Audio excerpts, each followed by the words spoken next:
Chris. Heath. The world keeps getting smaller, but this podcast keeps getting bigger and bigger. That's right. We keep pumping out these high-quality episodes Of Mobius Tubes. of video game podcast. That's right.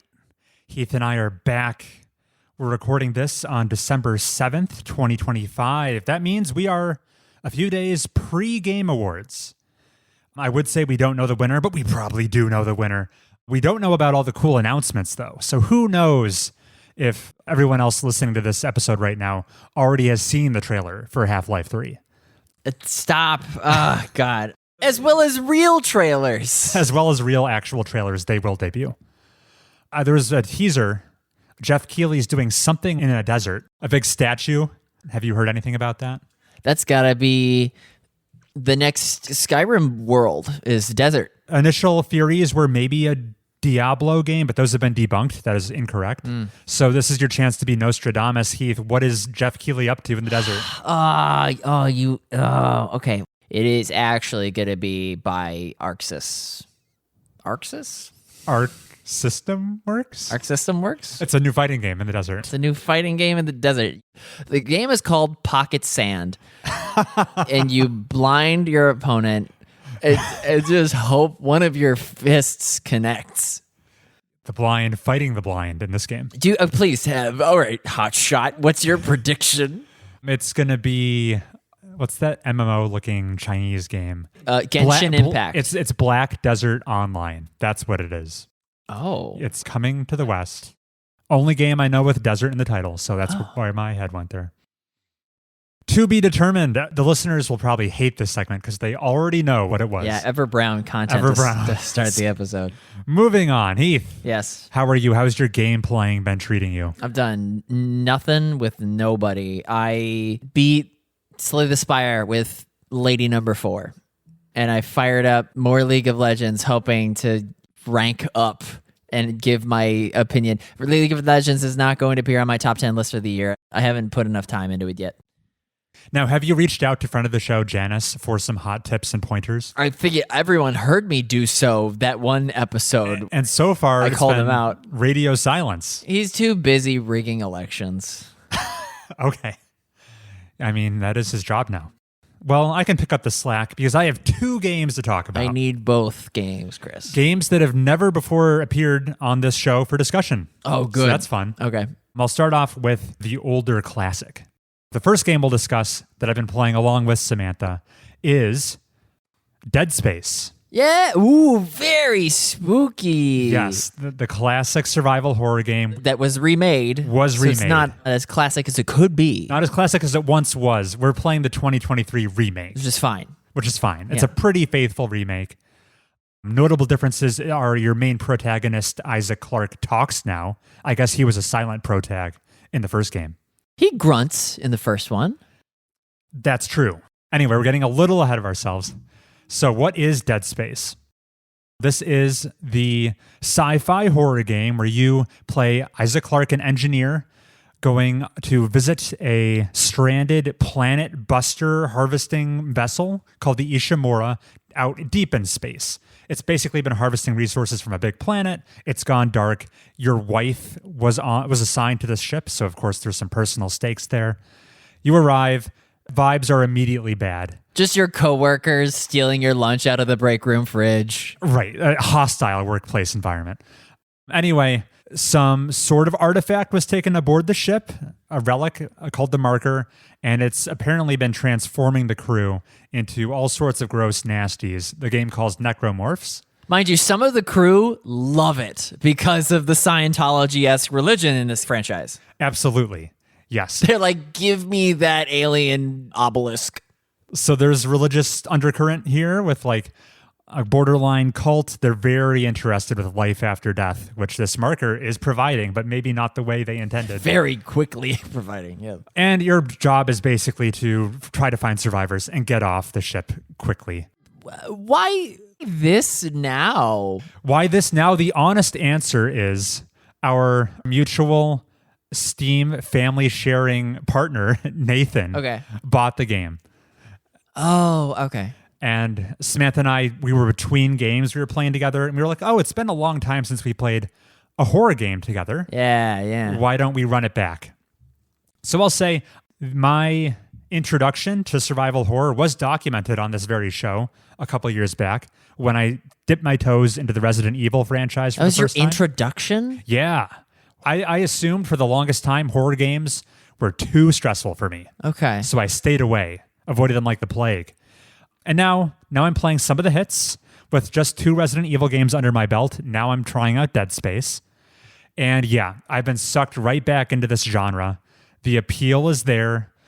A lot of the same trappings of resource management and tight, no fat on the bone level design is present in this game that I appreciated over from Resident Evil. There is less puzzle solving in this one compared to those other games. The other point of difference here is Dead Space, compared to the other games I played in this genre, it's skewing more towards the action game side of the spectrum. You feel a little more empowered and ready to dispatch foes here. I think a good way of illustrating this point is just compare and contrast the number of enemies these games throw at you. Resident Evil, I'm hard-pressed to think of a single moment you were dealing with more than 3 or 4 foes at a time.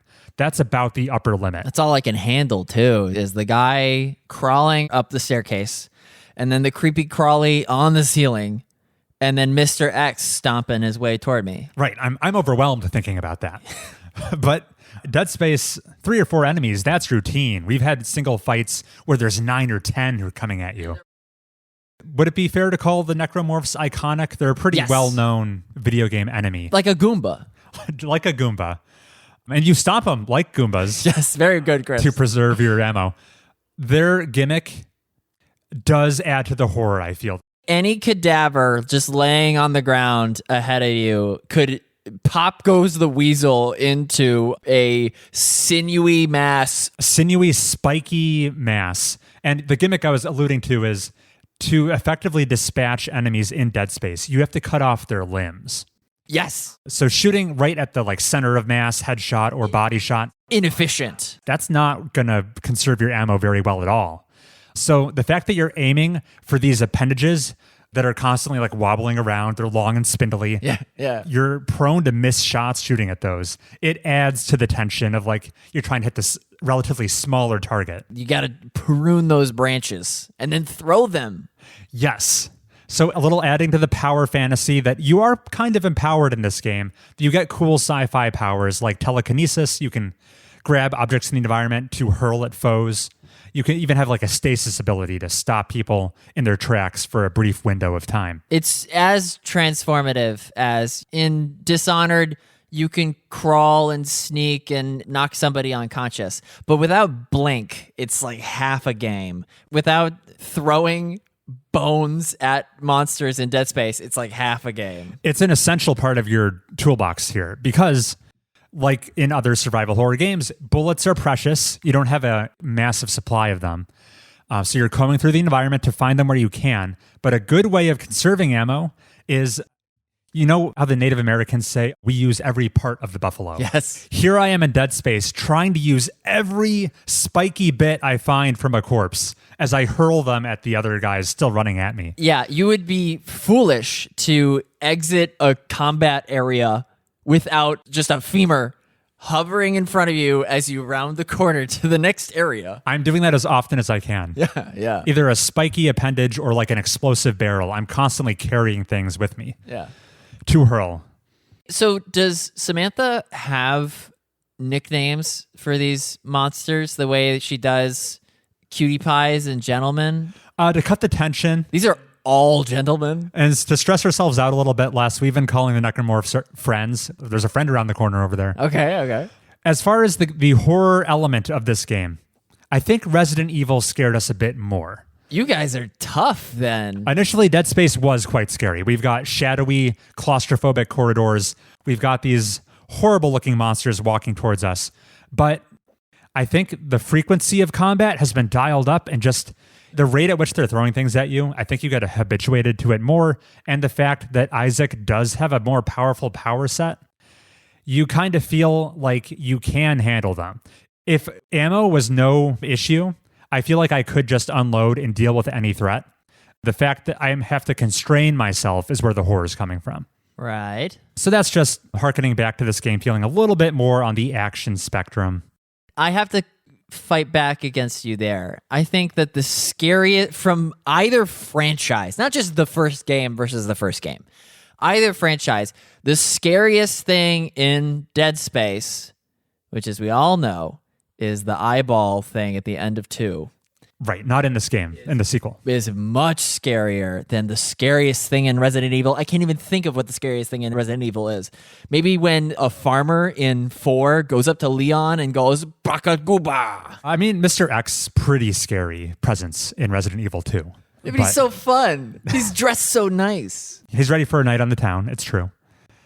I will say that one effective scare tactic Dead Space loves to use, maybe leans on it a little too heavily. If you see an enemy approaching you from a little ways off, from a distance, that's like a 98% chance there's one coming from your 6 right behind you. Yeah, in the shadows. And with their appendages being so long and spindly, it's that sharp arm. That's the first thing you see that pokes up from behind you. It's a jump scare factory. It's your clue, yeah. Samantha and I, we've come to the conclusion there's some weird balancing to the weapons. Because the very first intro weapon you're handed, the plasma cutter, is arguably the best weapon in the game. That's the reticle is 2 dots? 3 dots. 3 dots, and you can swap it? You can shoot them horizontally or vertically, depending on what type of limb you're trying to chop off. It's bread and butter, yes. It seems useful in almost all situations. Yeah. Other weapons you gradually find more throughout the game. They seem more situational. I don't want to spoil any late game weapons. I don't know if you've beaten this yet. We have not beaten it. We're in maybe chapter 7 or 8. Okay. This is chapter 7, I believe. So we're past the halfway mark, but there's still more game to be played. Okay. So I don't know. I feel like usually as you progress through a game, you get more effective tools that are like encouraging you to explore more. But in this game, it seems like you were handed the keys to the kingdom right away. I mean, didn't I get the goo gun right away? And Prey? Yeah. That's an early game unlock. Yeah. Yeah. Levy the same criticism at that, Chris. Prey. I can't believe who made Prey? Sorry. Arcane. Arcane. I can't believe Arcane would spoil my dinner with all this dessert. My name's Chris. I feel like these analogies are not exactly one-to-one. Huh? Prey, the goo gun doesn't kill enemies, so you need something else. Samantha has been saying watching Dead Space is making her want to replay Prey. Similar sci-fi vibes, perhaps. No one has ever been able to provide a better representation of your character's health than the super cool spinal cord HP bar. This game is famous for it. And what do we call it, Chris? It's diegetic. Diegetic UI. Yeah, that's love right. that. No health bars needed. It's all present on your characters, the back of their suit. It shows you bars like their health and their amount of stasis charge you have left to freeze enemies. Yeah. On the one hand, UI excellently integrated into the game's universe. On the other hand, I'm not a big fan of this game's maps. Oh, you don't use the map. And you can often get away with not using the map because you can just like pulse it'll show you which direction to go to your next objective. Isaac opens his hand, and then a little line on the floor shows you where to go. That is often all you need. But if you want to track down a certain side quest and you're digging through the map, cumbersome and clunky. Since we're doing the Resident Evil comparison, Okay.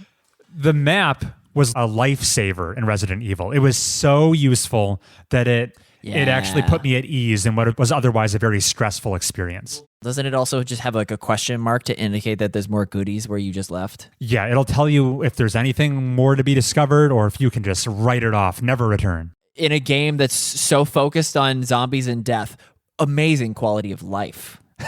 True.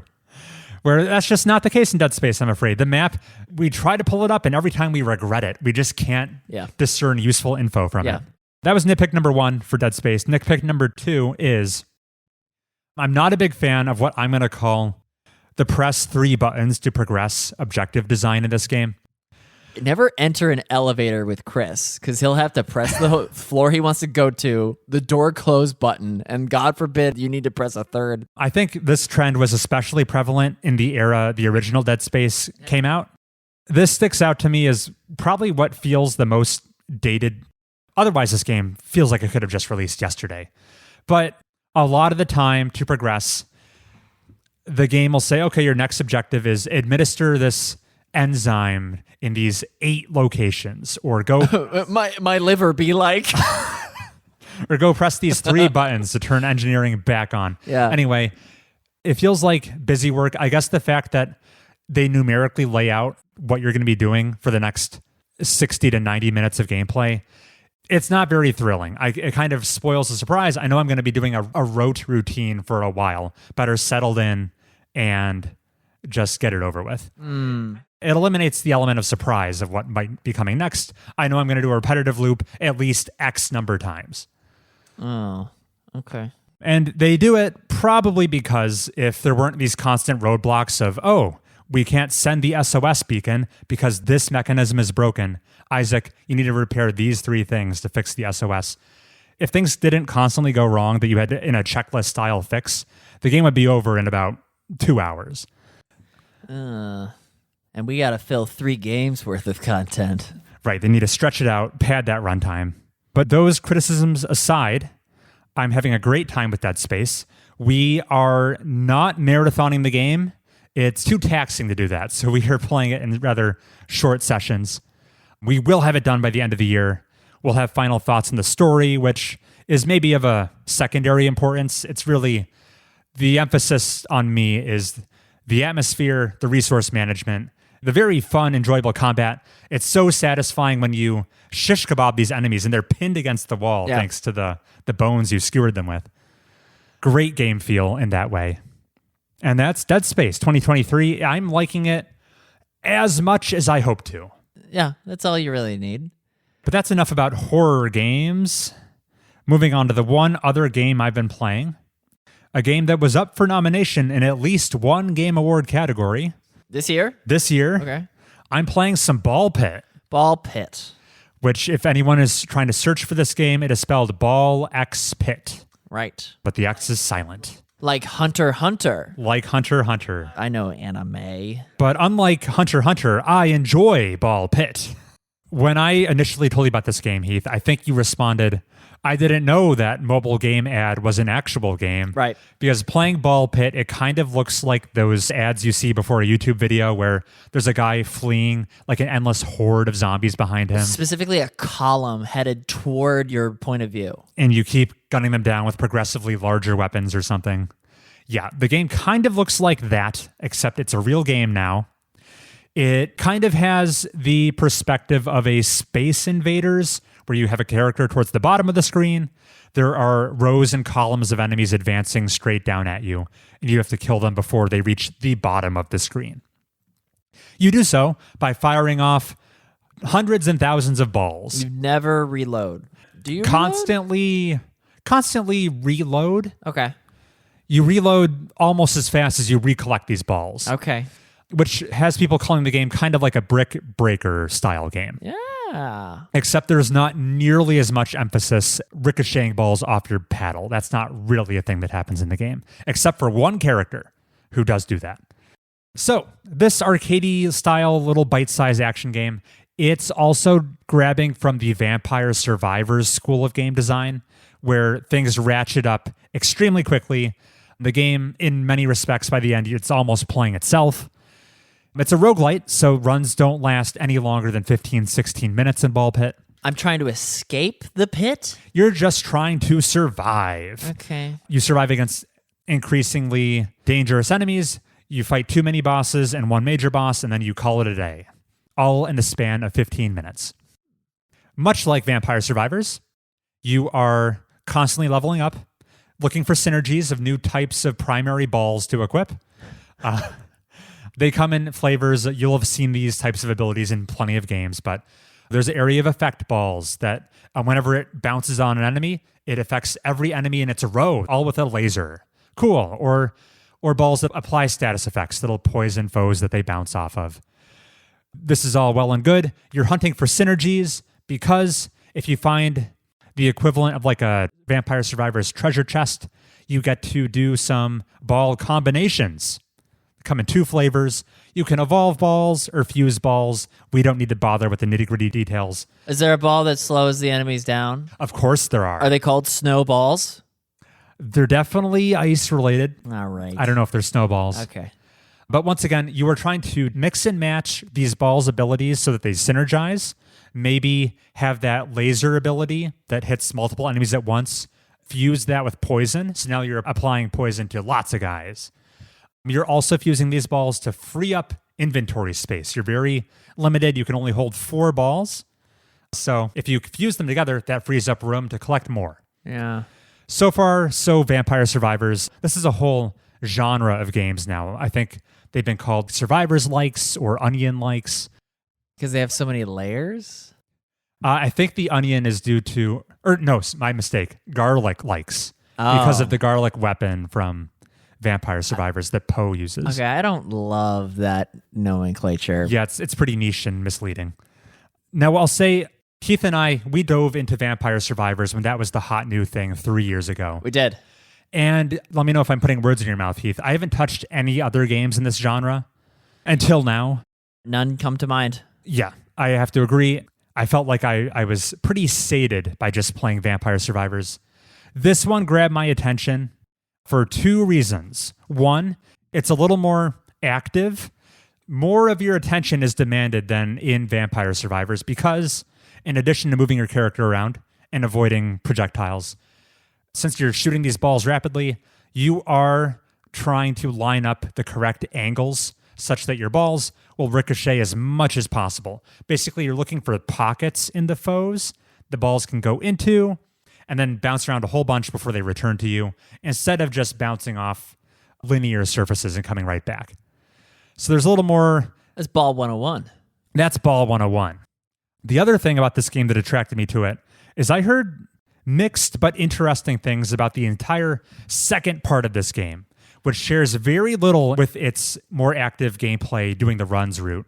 I mean, that's this game's approach to progression. Where in Vampire Survivors, you just opened up a menu, you collected gold, persistent gold that you upgraded yourself. This game has a town building resource management game. Ooh. And whether or not I recommend this game to you, Heath, is going to be contingent on how enjoyable this sounds to you. How much you loved Assassin's Creed 2 upgrading your villa. So between your runs, you go and manage the small little plot of land. And it's bereft of balls. Yep. You're building buildings and you're trying to collect the game's 4 resources. You gather gold during the runs, but then there's also 3 more: wheat, wood, and stone. Tell me the wood and stone are also ball-shaped? They're what you would expect. There's going to be a fun twist I'm building towards, though. Okay. And that is, you do a little bit of an economy resource management game. You look at the buildings that are going to have all sorts of persistent upgrades for you, unlock new characters, increase your stats, allow you to equip more balls that you'll need in order to reach the end of the game. You'll need to build up this town. The little twist here that I really like is that, so you plan the town, you plan out what's an appropriate number of wheat fields I need, how many 3. forests, 4. which buildings should I prioritize, The post office. things like that. But then the other wrinkle I've never really thought about is the layout of your town is super important, because the means by which you gather all the resources is, and this is the one bit of glue connecting the action part of the game to this resource part of the game. You send your characters out pinball style to go bounce off of your resources to gather them. So you're essentially, the town layout you build, you're kind of building a pinball machine. Yeah. Figuring out what are the right angles, how can I plant my fields such that when I launch all my guys at this 45-degree angle, they're going to gather them all as efficiently as possible before the little harvesting timer clock runs out. Most coveted resource at the bottom? I'm sure there's lots of valid strategies to it. I haven't actually looked up, is there a solved meta to laying out your town? I defaulted to buildings around like a rectangular perimeter, Okay. resources in the middle, like the wheat fields, because your characters will cross over the wheat fields without bouncing on them. So they get harvested as they bounce off the perimeter buildings. We need like the Peggle gods from the school bus to guide us in our town construction. If you're a Peggle PhD, you're going to cruise through this game. If you didn't even need the Zen owl guy to plan the perfect shot for you, you just knew what it was. Please send us your tips. Yeah, I was really compelled by the town building part of this game. I think it actually grew to surpass how much I enjoyed the active shooting part of the game. Chris is like, I'm having so much fun erecting these barracks. I gotta go shoot balls. It did almost feel like that at times. Is your town called Pittsburgh? I'm trying so hard. No, it's not. I think this game nails how inventive the different playable characters are in this game. All come with their pros and cons. Well, one of the more relatively tame ones is you unlock 2 characters who shoot twice as many balls in mirrored directions, but balls deal half as much damage. Things like that. Oh, that is a net 0. Right, but it changes your playstyle a bit. But they get weirder and weirder. I'm not going to obviously tell you them all. I will say the notable ones to me, upon unlocking this character and reading what his ability was, it almost sent a shiver down my spine. Because Why? I could not conceptualize what this would even look like.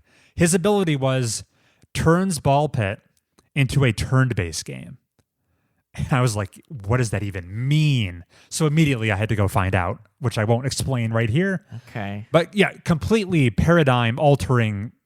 These characters changed the game significantly until I hit the final character, which... What you think is the final character. What you think is the final character. And it transformed the game into an entire different genre for me that I quite enjoyed because it turned Ball Pit from being a fun podcast game I mindlessly play as I tune into my favorite shows. Yeah, zone out. Yep. Ceased to be a podcast game, and it blossomed into a podcast editing game because the final character plays the game for you. So I was able to automate the one half of the game I was a little cooler on, the shooting balls bouncing off things game. Yeah. And I could just set him up, do his thing, Alt-Tab, go over to editing Mobius Tube's podcast so I can get out episode 132. And then I hear the completion ding, Alt-Tab, do my little harvest and set him up, do it again. Excellent. That was the most productive day I've had in months when I crushed the podcast editing and finished Ball Pit. I don't know if that fills me with too much confidence. The fact that I became even more excited when I didn't have to play half the game. I don't think that games should have that. It was happenstance that the automated character didn't hit the credits for me. On a whim, I decided, fine, I'll do a manual run for the first time in days. And that was the one where I happened to hit the credits. Otherwise, I would have completed the game and not even known. Okay, all right, you're selling me. So, yeah, goofy time. By the end, you can set up all the automation hooks such that Ball Pit, it plays itself. It becomes an idle game, like a cookie clicker style experience. Which we don't like. And maybe I'm learning something about myself here. Yeah. Maybe I should download Cookie Clicker. Yeah, okay. And no, I spent a lot of time playing Ball Pit. It was a fun way to wind down my year of game playing. Okay. Interesting. Never would have guessed. I think if the idea of building that town sounds fun to you, Heath, it does. I would try out Ball Pit. Okay. You'll know very quickly if it's a game for you or not. Yeah. Good. And that's everything I've been playing. Sweet. I do want you to hop in here for a second, Heath. You've been diving more into Slay the Spire. You're loving it. Yeah. What are your Watcher, the 4th playable character? What are your impressions of the Watcher? It's more high roller than the other 3 characters. It's more Wall Street bets. Either you do the calculation and know for certain that you're going to bring their HP to 0 with the ×2 Wrath bonus. On occasion, I didn't do the math, and left on 1 hit point. Wow. And Wrath, you receive double damage, so you're toast. Right. I've spent, I looked it up because it says how much time you spend with each character in the stats. I spent like 22 hours with the defect. I spent like an hour with the silent. She's so easy. Oh. 1 run with her and moved on. Your first silent run was a success. My second. A second. Run. Ironclad, similar. The Watcher, toggling Wrath and toggling Calm. It's a skill that once you nail it, you could just go to the moon with it. And I attempted to fight the heart, got all 3 of those little triangles. Okay. Died to Nemesis. Who's the Act 3 boss that becomes intangible every turn I try to hit him? Oh, okay. That guy. That guy. So you haven't made it to Act 4 yet. It's so doable. I know exactly what I need to do. Which character was that attempt using? Watcher. Only Watcher. Okay. So your first heart attempt was Watcher. Right. Because you thought they had the greatest chance of success? Yeah. Okay. The freshest in my mind. I don't want to go back to the silent and be like, this was so easy the first time. Have it be like a rude awakening of, I got to relearn the whole deck. I see. Upgrade all these relics.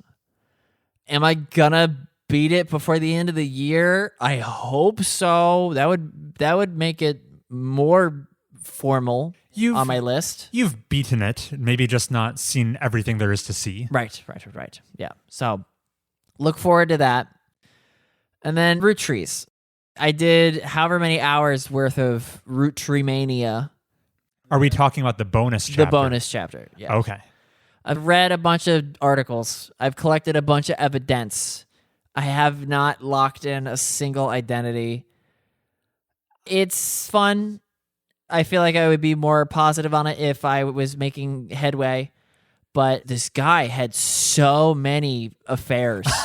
Okay. That we're grasping at straws, trying to finish it by the end of the year. I should be focusing on like a totally new game to round out my list. And I'm not, because I'm trying to clean out the cobwebs in my closet. I've been there. This bonus chapter in Roottrees are dead. Yes. Fair to say they've ratcheted up the difficulty? No, they didn't. It's exactly as hard as the other one. The only caveat being you have a junk drawer full of things that you've already searched, which thanks to the in-game time jump has been updated a smidge. After you okay, so Roottrees Mania, I'm just gonna spoil it. The first clue they tell you to do is like look up this rapper. Okay. Who claimed to be a Roottrees, and it turned out to be legit because he's holding a photograph of his dad who was a Roottrees. Just connect the dots there. Mm-hmm. But that only gets you so far. You got his face, his name, and his occupation, which, as we all know, is all you really need in an Obra Dinn to know everything about a person's life. But I can't lock in any of the other ones because the game expects you to do a memory lane and look up Lauren again. And read her diary. Read an entry of her diary that now has context. And so you have your word. Imagine doing a word search. That's a sequel to a word search that you already did. And the authors of the word search say, oh, the words from that original search are in this new puzzle. I see. But the word search is just so big. The piece of paper is you have to crane your neck to see the corners. So you wouldn't want to complete base Roottrees are dead, take a break, and then return to this bonus chapter. If you don't have casual recollection of every character's name and their worth in this world, you're going to have a harder time. You're going to have to do the remembering again. You want to be fresh. Explicitly, yes. God forbid you forgot who Ron and Robbie were. How could you forget? They were so ancillary to the rest of the tree. But now it's like, the drama with Clark and who deciding to succeed after Carl's death. Roottrees are dead. I'm so close. I know I can beat it before the end of the game, and game. End of the year? End of the year. But it would just come at the cost of whatever. You would never see me in the gym or something like that. And we can't have that. And we can't have that. Very good. Because I need to be big and strong so that when my limbs get sliced off in Dead Space, Isaac is like, wow, that guy's stacked. I'm going to use his arm to throw at the next guy. He could pin 2 of these friends to the wall of the Ishimura. Isn't it the USS Ishimura? I think that's right. That's an extra cool wrinkle that it's a USS. So imagine an American ship having the name Ishimura. The imagination is unlimited of like, what kind of future is this? Right. Because it's Ishimura, Japanese name for like Stone Village or something. Is it? I think so. Oh. Which is what the marker is? It's like a stone pillar? I haven't really found the marker yet. The marker is just a big GPU. Okay. What do you say we take a break? And when we come back from the break, Chris is going to hit me. Oh, no. No, Chris, no!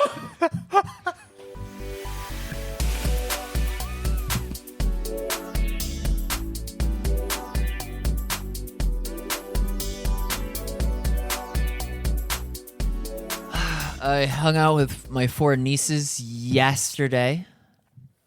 What was the occasion? Holiday shopping, pre-Christmas get-together. I don't have favorites. But I know which ones right away. Oh, okay. Let's do a quick peek at the video game playing by not Chris and Heath. So my niece, I asked her, what games do you have at home in Pennsylvania? She goes, we have the Wii and we have a Nintendo. And I go, yeah, you play on your Wii? That's the Nintendo. She goes, no, we also have a Nintendo. And I'm like, name. Does it look like this? I show her a photo of a Switch. She goes, no. Does it look like this? I show her a photo of a SNES. Right. A Super Nintendo. A Nintendo. She goes, yes. Wow, okay. And I didn't know how to phrase it to tell her, like, actually, this is what do we call it? We call it the SNES? Or, I was at a loss in the Buffalo Bills merch store at the Walden Galleria Mall we were shopping in.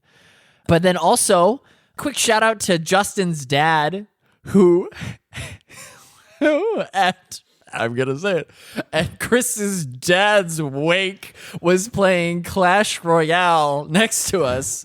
And to cut the tension, because I don't do well in those social situations, I was going, is that Clash Royale? And Justin's dad goes, yeah. And Justin in the middle is telling me like, oh, he's been playing it.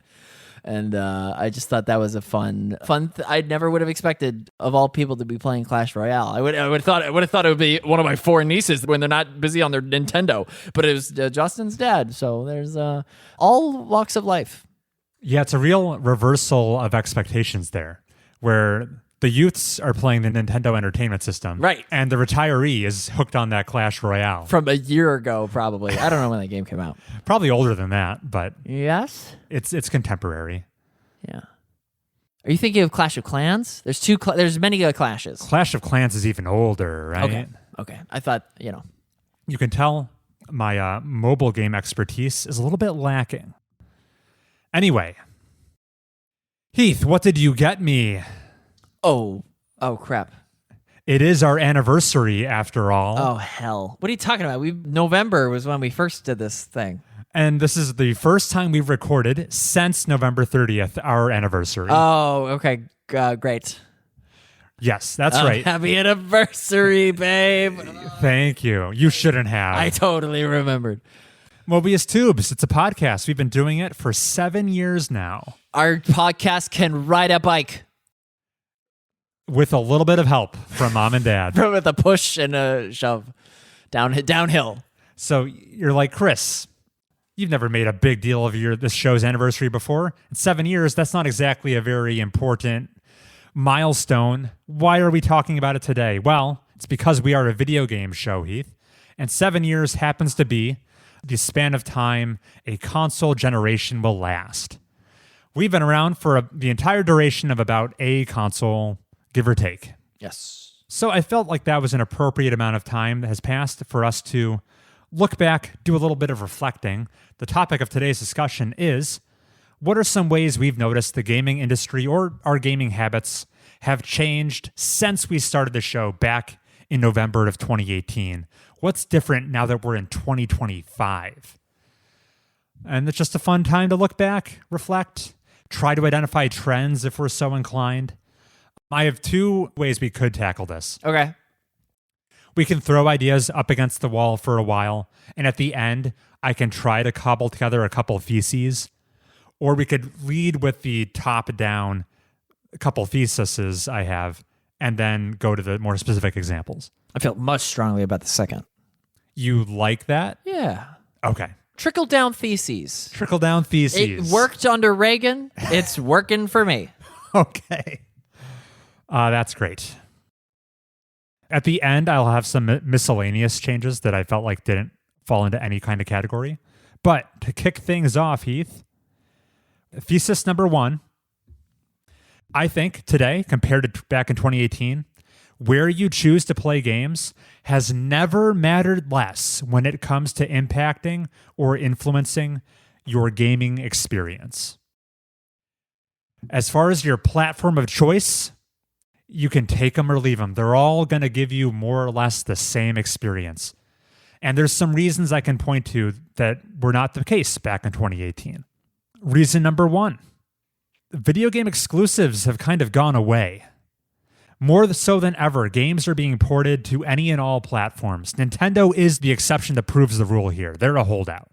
You're not playing Tears of the Kingdom on your PlayStation. But if we look at Xbox, if we look at Sony, all their games come to PC. In the case of Xbox, they're appearing on PlayStation. Even Sony's getting a little experimental. They put one of their Horizon games on Switch over on Nintendo as well. So all this cross-pollination is happening. And there's a good reason for this. As it has become harder for games to turn a profit, they need to, by necessity, reach larger audiences. And that's no longer so easy to do if you constrain yourself to releasing on one solitary platform. You need to hit more people than that to recoup your investment. So that's why the death of the exclusive has really come into form since 2018. You can play most games on anywhere, and it doesn't matter which console you play on. You know what? The loss of the exclusive has probably led to more friendships amongst people that otherwise would have been stratified into their own little clique. We're all the better for it. There's more than just exclusivity kind of going by the wayside. Since we've been doing the show, we've had a few consoles come out. Switch 2, PlayStation 5, Xbox Series X.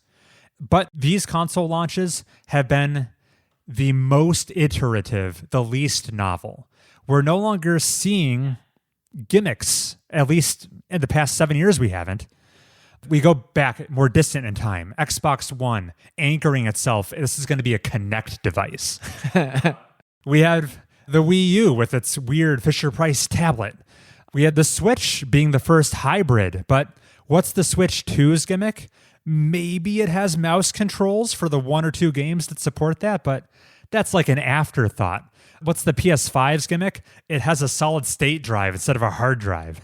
The creativity is no longer really on display. These are safe bets. Yes, and they're good bets because think of all the gimmicks that have aged out of the film industry. We are no longer showing up to Spy Kids 3D, Jaws 3D. Right, as much as they tried to push it real hard. Gemini Man is probably the only example I can think of. It had interesting format switch ups that you could see it in 60 frames per second or 24 frames per second. You would choose based on which theater you went into? Yes. Okay. Folding Ideas did an excellent and exhausting breakdown of all. He saw every possible iteration of Gemini Man. Immersion 4D. Where did they spray you with water? Standard, IMAX 24, IMAX 30 frames per second. The main takeaway was just that the motion smoothing ruined it. And then also because the exposure had to be so much higher for the camera, it blew out the lighting in certain scenes so bad that you couldn't like recognize certain characters even. So yeah, do away with gimmicks, both in film, video games, and in real life. Don't have a middle name. Just you go by your first and last. Okay. That's a gimmick. I think I'm largely in agreement. I'm not mourning the loss of these gimmicky console features. It currently feels like they will never revert. They will never try to be weird again. And that's where I feel like there could be a loss there. Control schemes for games, they're being standardized. These controllers are all facsimiles of each other. Console feature sets are near identical.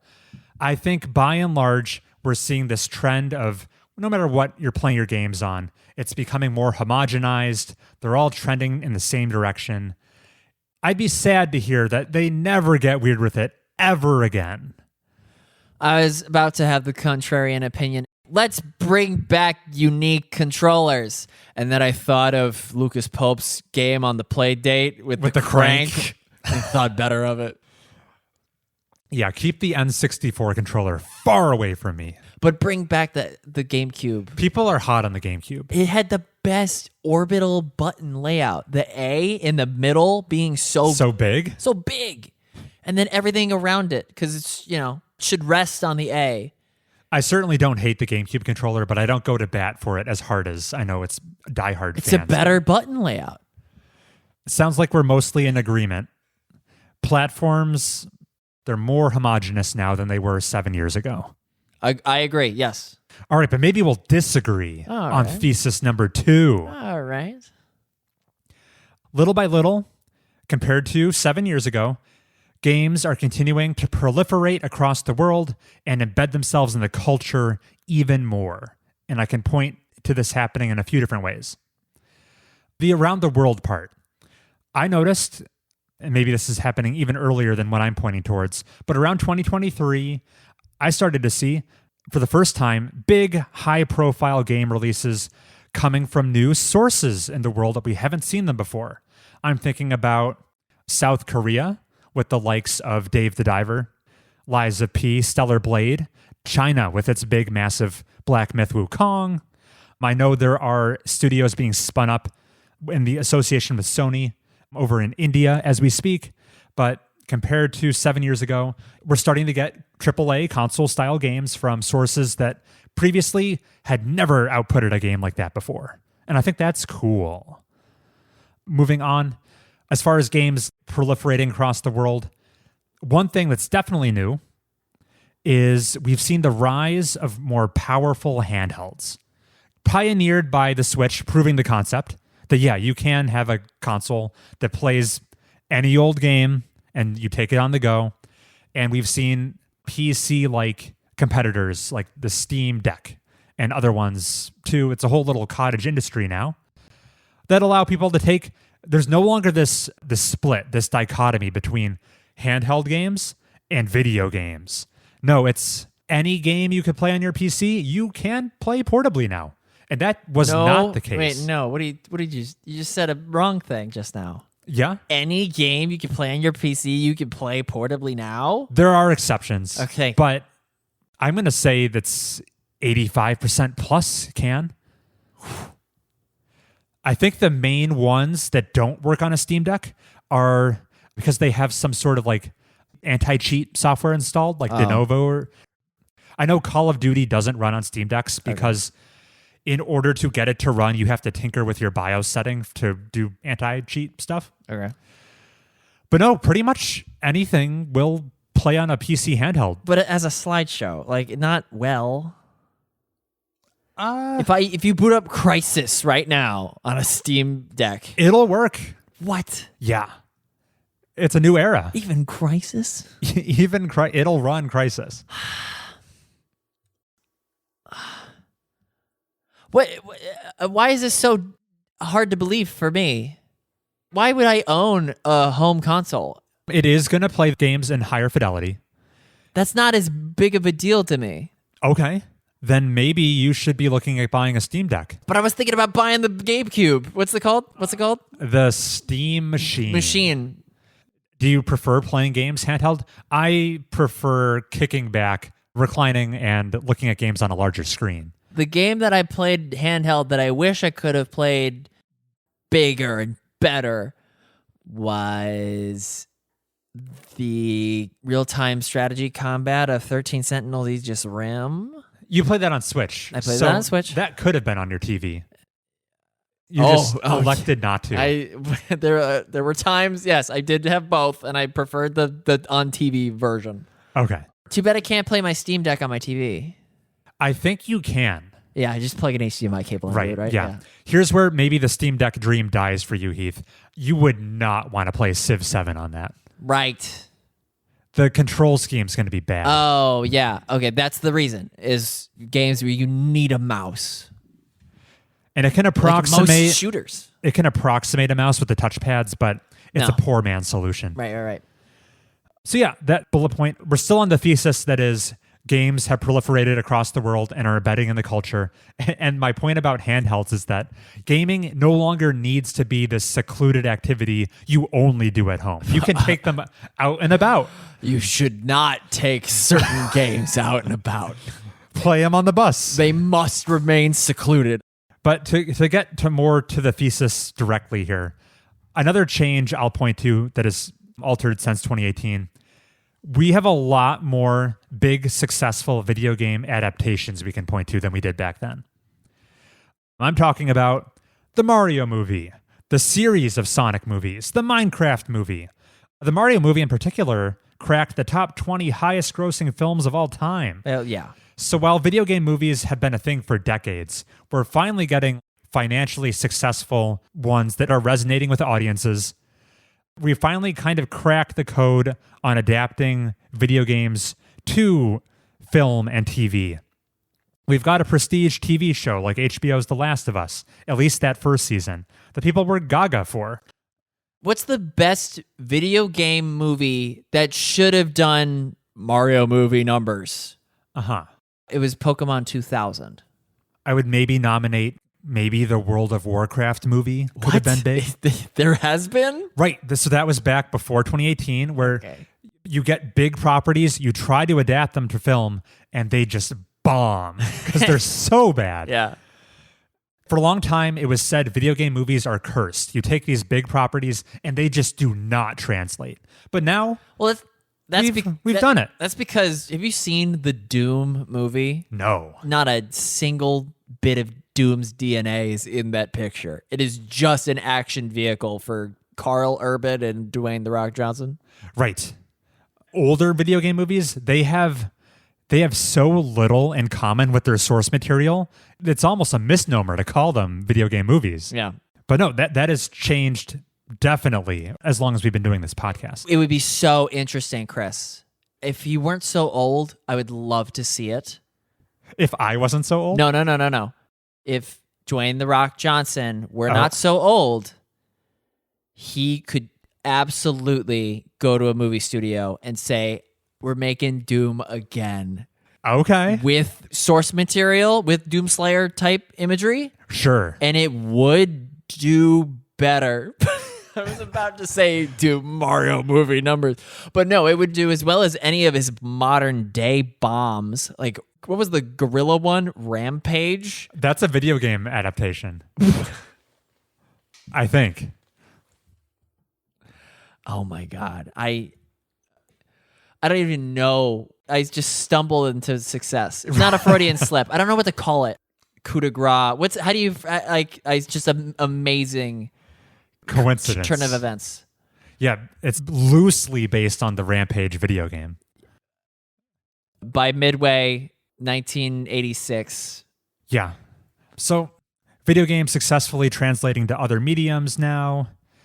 I don't have a greater point here, but I don't think I would have expected 7 years ago to see video game related tweets coming from White House social media accounts. Stop. I think it's just a sign of the times that, yeah, video games are everywhere. Chris, we can't give it a grain of salt. Okay. You wouldn't levy the same praise at K-pop artists if a BTS song makes it onto Obama's must-listen list. songs of the summer. You know how he does like a playlist thing? That has more to do with Obama's taste as a person and less to do with the institution of the White House commenting on. What do you mean? The institution of the White House currently is the personality of the White House. Sure, but it's not like he's... I was saying that Obama is as much a litmus test as your White House thing. He's not connecting it to the office. He's all right. Okay. I mean, they're using video games to comment on policy. Yeah, because it's funny to do so. Yes. Right. George Bush used golf to comment on the war on terror. We will hunt down these terrorists. Now watch this drive. I'm just saying you have to have eclipsed a certain threshold of mainstream acceptability if the White House is using you to make comparisons to policy as a reference. This isn't necessarily like, oh, it's so respectable they're doing it. It's just this is how deeply it's penetrated to the culture. Okay. All right. Maybe we're finding some common ground. You know who the most followed TikTok man is? No, I don't. It's Cabby Lame. Okay. I'm going to shoot the dartboard at Africa and try to guess his country of origin. The Senegalese content creator that mocks the life hack videos of white people trying to do things. I know exactly who you're talking about. And he makes the fun expression. Yes. My claim that look at how popular TikTok has become. Look at the broad reach. The fact that he's the most popular guy is indicative of the fact that TikTok has eclipsed everything else in the culture. He's got hundreds of millions of followers. Yeah. I think you would pay that no mind because he's lightning in a bottle, flash in the pan. He's kind of coasting on that popularity. I think that you are kind of coasting on the institution that is the White House to make this video games claim. Okay. I almost got there. All right, move on. I guess if the White House was referencing that specific TikTok creator, I would see it as more of a way that instead of attributing it, oh, this TikTok creator has made it so mainstream, I'd view it more as, oh, TikTok is ubiquitous as a platform. Okay. Yeah. Yes. And in the same way, I'm saying video games are now ubiquitous. But I'm trying to be impartial, and it's taking the wind out of your sails. So let's agree to disagree as you plug in my charger on the ground. Okay. Watch him run from debate. He's literally cowering underneath the table, folks. I'm winning. Laptop probably doesn't even need charging, does it? It's at 110%. Okay. And then final point. Last year, we don't have numbers for this year yet because we're recording pre-Game Awards. But last year Game Awards, the official numbers stated 154 million views tuned in to the 2024 Game Awards, which would be more viewership than the Super Bowl was able to attract. No. That's if you add up every stream. That's you're cheating. You're cheating. I'm just telling you what the official numbers are, Heath. We can't critique the methodology because it's opaque to us. Yeah. You can tell me they're lying, but I'm telling you what they're telling me. And I feel like if the Game Awards is beating out the Super Bowl, we're approaching the point. In viewership, not revenue. Right. We're approaching the point where if you don't play video games, now you're the unusual case who seems out of touch. They're that mainstream now. And I don't think I could have made that claim 7 years ago. I mean, would you say the same thing about the NFL? About not watching the Super Bowl? If you don't have an NFL team, you're the unusual. Because I really don't. Neither do you. Neither do I. I would say you're a little unusual if you live in the United States. Yeah. Okay. Are you well? Okay. All this to say that everyone is equally unusual, which makes it pretty usual. Pretty usual. Like, are you unusual if you don't read books for pleasure? I can make my own independent judgment call on that. But I think what book event is attracting 154 million views? The Bible. Yeah, that's my only. All right. Chris, but When the Game Awards is not a video game. What an interesting. Yeah. But you would only watch it if you cared about video games. Yes. Next year, when GTA 6 comes out, it will be the biggest grossing entertainment product of all time in human history. What? Say that again so I can... When GTA 6 comes out next year, it'll be the biggest entertainment product launch of all time. That's not what he said, folks. I think I neglected launch the first changed time. it. I neglected launch. Chris. Slipped it in there. I mean, it's films, right? What's about films? The highest grossing product ever. Or not even, product? I'm trying to think of the highest grossing things, which is probably oil. Probably oil, standard oil. Whatever. Bring it back to video games because I know that's the thing. When GTA, I'll just say things and it'll make more sense to me. When GTA 6 comes out, it'll be the highest grossing video game product of the decade. I would say if we're going based on sales figures, if we compare money grossed compared to something like Fortnite, which doesn't make its money on sales, it makes its money via microtransactions. Yeah. Fortnite might have it beat. Oh, lifetime. Okay. But yeah, as far as buying a product you pay money for to acquire a copy of it, GTA 6 will win this decade. I agree. Okay.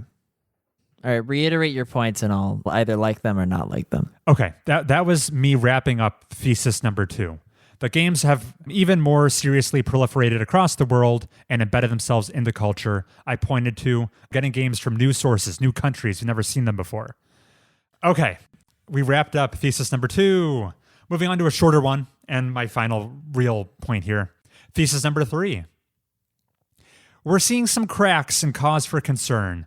I think the health of the video game development business is in a more precarious position than it was back in 2018. Obvious example, unprecedented layoffs for years at this point that the industry has never seen before. So yeah, lots of talent being lost in that way. Studio closures, things are bad there. We've talked about this many times on the show. That is definitely a new trend we did not see back then when the show was getting started. But also things that are cause for concern. Just the price, the entry fee of getting into games creeping up in a variety of ways. This year, I guess I wouldn't call it a trend, maybe just current inflation and economic policy. But consoles are going up in price. Yes. Something they didn't ever do before. They would go down in price when you got late in the generation. Another thing to point to, when we started the show, Xbox Game Pass was a fresh little baby. It had just started. And subscriptions were maybe the hot new trend. Buying games a la carte would be a thing of the past. We'd subscribe to play games. That was a potential future we weren't sure about back in 2018. And now I think we have our answer. People don't really like to play games via subscription. And the point I'm going to reference to make that claim is Xbox Game Pass, probably the most popular gaming subscription out there. A service you subscribe to every month to play games, Netflix style type of thing.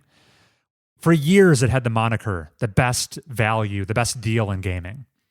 And I don't think we can safely say that about it anymore. Do you know what the current monthly rate to be a Game Pass subscriber is to get those day one games? $29 a month? Yeah, it's $30 a month. Yeah. A far cry from the $10 it used to be. Yeah, we were there for Game Pass's birth. We were there for Game Pass's adolescence when it was actually very good value. And now we're there for its midlife crisis. We're not saying it's retirement. We're saying it's midlife crisis. Much like me, no one wants you because you're 30. That's not true. So yeah, I'm just seeing the prices of games going up, consoles, subscription services, inflation. It's all over the place in the games industry. Don't worry. When we hit not Ohm's law, Graham's law, because every processing unit has doubled in its efficiency year after year. Not year after year, but just like. Is it Moore's law? Moore's law. Oh, you're so good. Oh, thank you. Yeah. So Moore's law is a commentary on electronics, where it's just exponential growth. It gets better and better, and obviously that can't continue indefinitely because there has to be like an anatomical limit to how good these processors can get. And once we hit the anatomical limit, I think the word was used like the repercussions would be immense, but I also think that it'll bring the cost down a little bit because it's like, well, we're not going to get any better. So it's not, you're going to have to pay for X number of these infinity processors. Yeah, you're saying as consumers, we're used to old tech that's been around 3-4 years. We're used to it getting quite inexpensive. Right. Those early adopters pay a premium, and then a few years later, tech that was once cutting edge is pretty accessible. The price goes down. Yeah. And once we kind of run into a wall of computing progress, there won't really be a very compelling reason to upgrade PCs very much because they're pretty good already. That's what you're saying? Right. Nobody pays for music. Except through Spotify. What's on your Spotify Wrapped, Chris? Go. I don't have Spotify. Tell the fans that you've been listening to Demon Hunter. Golden. Yeah. Golden. I don't know if that'll date the show as bad as when I referenced Lil Nas X's Old Town Road way back when that was popular. Okay, so obviously audio fidelity has just kind of stopped, right? Since this podcast has started, the waveforms have not gotten wavier. Okay. And consequently, there hasn't been an increase in the amount of money you're willing to pay for good music or whatever. It's the corollary thing. I see what you're saying. Same can't be said about video games. Visual media is different because we're always getting better resolutions. Sure. I mean, that'll change too. But as you worry about Moore's Law ending in the future, look to the past and look at audio media. Look at print media. A newspaper is worthless. That'll be Tetris soon. That'll be... now you're just making things up. That'll be Banjo-Kazooie. No, I think that... Tetris is timeless. Okay, sorry. Newspapers were obsolesced when technology got so good that you could get information better, faster elsewhere. Sure. When technology kind of obsolesces video games, and you really, why are you playing the rudimentary RPG when you could just plug your ass into the pleasure machine? Sure. It will drive the price of a video game to that of a tabloid. I think we're probably a ways off. It's in our lifetime. From that situation. It's in our lifetime? Maybe on our 14th anniversary. Shut up. 2 console generations. 2 console generations. Okay, I just have a couple. We're in the miscellaneous category now. I no longer have any big theses to support. Just other odds and ends I thought were worth mentioning that have happened since we began the show. Over our tenure doing Mobius Tubes, we witnessed the death and burying of E3. It's gone. The Electronic Entertainment Expo, the biggest news press show in gaming. Remind the kids, because of COVID? COVID was the final nail in the coffin. That's right. Right, but it was waning. It was on the decline. Okay. Publishers who would go and participate and unveil their new games were realizing this is a really expensive event to attend.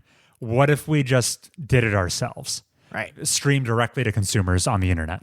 And I liked it when they did that. And they still do. The React streams were great. I mean, E3 generated some great reaction streams, too. Yes. Part of me is wishing we lived in the alternate history where this show blows up and then we get invited to E3 to cover it for journalism. I don't think E3 ever returns. So far, it's been dead for years now. There has been no real replacement. Jeff Keighley does a summer game show, but it's not really the same thing. It's much more scattered to the wind, far less concentrated than E3 ever was. Now, game news kind of comes directly from the publishers via their own streams. The closest thing we have is the Game Awards. That's like the big event that happens in gaming news every year. And back in 2018, we still had another E3 to see, but now no longer. It's gone in the past. Then moving on, we're wrapping up to the end of my observations. We've already touched on this in some ways, but we are currently in the process of witnessing Microsoft winding down its role as a hardware manufacturer, pivoting in favor to being a massive software publisher primarily. With Xbox hardware sales in the toilet, they're pitching the next console as kind of a PC, Steam, Xbox hybrid type machine. Very unprecedented, very strange pitch. I'll believe it when I see it. I guess I would not have predicted over the course of one console generation from when we began the show that one of the big three manufacturers of hardware was going to be slowly and gracefully bowing out.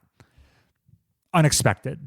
Yeah, knowing me, I would have claimed that their war chest was so mighty that they would have, even if they had a flop like they did, they could just coast and come up with something to rival the PS5.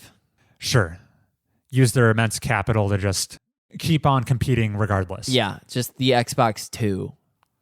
and it would have done serviceable numbers. But no, I would have been wrong. Yeah, as would have I. Just real quick, what was the best E3 moment? My first thought was like, oh, Keanu Reeves, you're breathtaking, Cyberpunk 2077. But that wasn't E3, was it? Okay. It's looking like it was at E3. Oh, okay. Then that was the biggest E3 moment. That was a moment in the final E3 that ever occurred. Oh, out on a high 2019. Note? I will disagree. I will say that is not even a top 5 E3 moment. What? Because your top 5 is just 5 things that Reggie Fils-Aimé did? I would have to do a little research. I know there's like huge mic drop moments of a Sony exec coming on stage right after the big, was it the Sega Saturn it was competing against? And he doesn't give a speech. He just says the price of the PlayStation 1 or whatever it was and walks off, and it's $100 less, and the crowd erupts. Oh. Things like that. Oh, brutal. Okay. I gotta look at these up. Yeah, we could do a whole feature on best E3 moments. And what do you think about this one? Is my bias showing here? I feel like the faucet has been being turned down a little bit, becoming more of a trickle. I feel like new live service games breaking onto the scene has slowed down. Old ones haven't gone away. They're absolutely dominating. But I feel like newer live service games are struggling to break into the market more than they were in 2018. 2018 was a gold rush of live service games. Where now I think the landscape is competitive enough that we are seeing Sony cancel a huge catalog of their live service initiatives, things like Concord that were retroactively canceled. We had Sega spend more money on its prototype Hyena's live service game than anything else they've ever made, only to never even release it. They said, we can't compete. You can poke holes in this, like currently Arc Raiders, new release, doing very well. That's a live service game. Arc Raiders looks fun. Yeah, so there are definitely some that come out and do well. But I feel like the number of high-profile failures I've heard about in the live service space has been creeping up and up every year. Yeah. Where in 2018, I would have said, live service is the future, man. All games are going that way. You would have sold me on that. Absolutely. Yeah. Where now, maybe we've hit absolute saturation point. All the whales have been fished. Yeah, and they're full. Yeah. And that's what I got. Those are the things that stood out to me that have changed since we began the podcast. I didn't really touch on anything about our specific game playing habits, but maybe that's a different subject. When we started this show, keyboard and mouse controls were foreign to me. Really? My fingers naturally fell on ASDF more than WASD. Is that even true for Civ 5? Yes. Okay. Civ 5, all trackpad, baby. Oh, no. That's why my pointer finger is so strong. TV screens have not gotten better. For you. Since we started this show, they were this big. Audio listener, I'm holding out my fingers. And then this moment, it's this big. Audio listener, his hands did not move. They did not move. Meanwhile, on the other side of town, Oh, yeah. I know when Chris is playing his game because the lumens from his screen enter my window and keep me up at night. There's a beacon into the sky coming out of my apartment. Piercing the clouds. Sure, yeah. The day-to-day habits of my game playing have changed a lot over the podcast runtime, mostly having to do with me moving. But I don't know if that's an interesting topic to dive into. I'm comfortable wrapping this up here.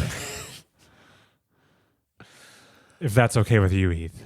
Folks listening, how many, this is just a simple math question, how many console lifespans old are you? Right into MobiusTubesPodcast@gmail.com. It's the third most popular metric to measure your age, right behind years and dog years. We have console generations. Console generations. Wait, that's the same as dog years. I thought dog years was divided by 5. Oh, multiplied by 7. Really? Wait, no, sorry. Converting dog years into human years isn't as simple as multiplying by 7. It's more complex. The first year being about 15 years, the second adding 9 more, and subsequently years varying by breed size. It's 7. A more scientific formulation based on DNA suggests human age equals 16 times dog age plus 31. Oh, no, ln of dog. That's the natural log of dog age. Is that true? Is this Google Gemini spewing misinformation at It's you? the AI overview leading me astray. Yeah, best to scroll past that. That times 5 that Chris said was just as wrong as whatever I read. I think you proved me wrong, though. I should have said divided by 7. You're right, Heath. I don't know about that. Now I'm on a website for dog food. We should end the show, please. And by ending this show, we should state how listeners can appear on the show. For the love of God, you have one more episode of 2025. You got to get in all your cheap jokes and neat tricks right into MobiusTubesPodcast@gmail.com. That's right. MobiusTubesPodcast@gmail.com. We love reading every email. Get them in. Buzzer beater. Next episode we record, Heath, is the big one. We'll be doing our top 10 episode. Favorite games we played this year. I've been building up to it. It's been in the back of my mind for every episode, which I can't have said about previous lists. That's true. I think you brought the goods this year. You're going to have a complete list. If there's one thing about Heath, he brings the goods. And we're going to have lots to cover next episode because we'll be post-game awards. Samantha will be here. We'll keep that to like 15 minutes. We'll have the Tubies. How do you feel about that name? So you're going to list the nominees and then just unceremoniously go and the award goes to? Yeah. Okay. It's an excuse to rapid fire shout out things. Yeah, I'm with you. Cool. Thanks for listening, everybody. Thanks for listening, everyone. We'll catch you next time. In another console generation. It starts now.